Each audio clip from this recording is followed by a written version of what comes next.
अस्सलाम वालेकुम नाज़रीन, तव्हां ॾिसी रहियो HR JDO न्यूज़ ऐं आहियां वज़ीर उनड़। सिंध जी क़दीमी ऐं क़ौमी रांदि मल्ह हुकूमत जे बेध्यानीअ सबबि पंहिंजो उरूज विञाए वेठी। सिंध जी क़ौमी रांदि सिर्फ़ मेलनि ताईं महदूद। सरकार तरफ़ां मल्ह पहलवाननि जी मालिकी न करण सबबि सिंध जा केतिरा ई मल्ह पहलवान मल्ह छॾे फाका कशी वारी ज़िंदगी गुज़ारण ते मजबूर। जॾहिं त मल्ह पहलवान खे सिर्फ़ मेलनि में मलाखड़ो ॾिसंदड़ इनाम ॾियनि था, जंहिंमां मल्ह पहलवाननि जो पंहिंजो ख़र्च नथो निकिरे। जॾहिं त अॼु जे दौर जा नौजवान मल्ह खां बिल्कुलु बेख़बर बणियल। अॼु मलाखड़े में मल्ह पहलवान सां गॾु मौजूदु आहे HR JDO न्यूज़ जो रिपोर्टर मोब जुणो। वधीक ॾिसूं था मोब जुणो जी हीअ रिपोर्ट। कहिड़े जोड़े जा पहलवान? पहिरें जोड़े जो। केतिरे अरसे खां पिया विढ़ो?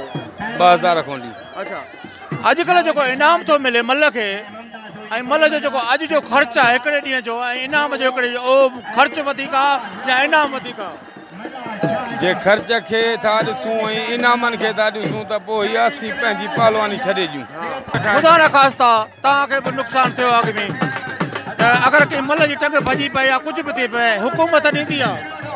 न को हुकूमत न को असांजे पाड़े जा अमीर कुझु बि कोन था ॾियनि। असांखे इहो दरवेशनि जो वंड आहे न। जेके बि असांजा सिंध जा इहे उहिदेदार आहिनि उन्हनि असांजे लाइ कुझु न कयो आहे। कंहिं जोड़े जो पहलवान आहे? पहिरें जोड़े जो केतिरो अरसो पियो थिए मल्ह पिया विढ़ो? 40 साल थी विया। ख़ुदा न ख़ास्ता अगरि कंहिं मल्ह खे को नुक़सानु थी पए त उनजो ख़र्चु छा हुकूमत थी भरे, तनज़ीम थी भरे या पंहिंजो पाण थो क़रीब करे? न से असांखे कुझु कोन थो मिले, असां पंहिंजो ख़र्च पाण कंदा आहियूं।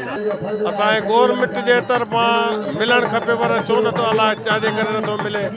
आसिफ अली ज़रदारी, काफ़ी तव्हां मुक़ाबला कंदा हो, तव्हांखे धक बि लॻंदो आहे। ख़ुदा न ख़ास्ता अगरि धक लॻी वञे उहो हुकूमत तावन करे या तव्हां पंहिंजी मदद पाण ख़र्च कयो?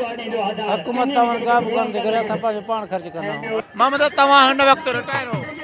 हा, हिन वक़्तु रिटायर आहियूं। घणा साल मल्ह विढ़ियो? 30-35 साल विढ़ियो। हिन वक़्तु मल्हनि जो रुझान नौजवान महांगाई आहे ऐं ख़र्च बि मां वॾो आहे तव्हांजे वक़्त में सस्ताई, त केतिरी पहलवान खे ॾुखाई पई थिए तयारु करे? पंहिंजो पाण थो करे, हुकूमत जो कोन्हे तावन। हा, हुकूमत खे तव्हां छा था कयो? सूरत हाल महांगाई आहे, पहलवानी ते ख़र्च आहे, कोन थी सकाबत कोन थी असां ॾे निहारे न। हा, असां उन खां महरूम लॻा पिया आहियूं। जीअं वज़ीर माल पहलवान ॿुधायो त अनेक महांगाई आहे ऐं पहलवानी जो रोज़ जो 2000 ख़र्च आहे ऐं इनाम तमामु थोरो आहे। कैमरामैन गुलबार कोहली सां गॾु मोब जुणो, काज़ी अहमद। वधीक ख़बरुनि अपडेट लाइ ॾिसंदा रहो HR JDO न्यूज़।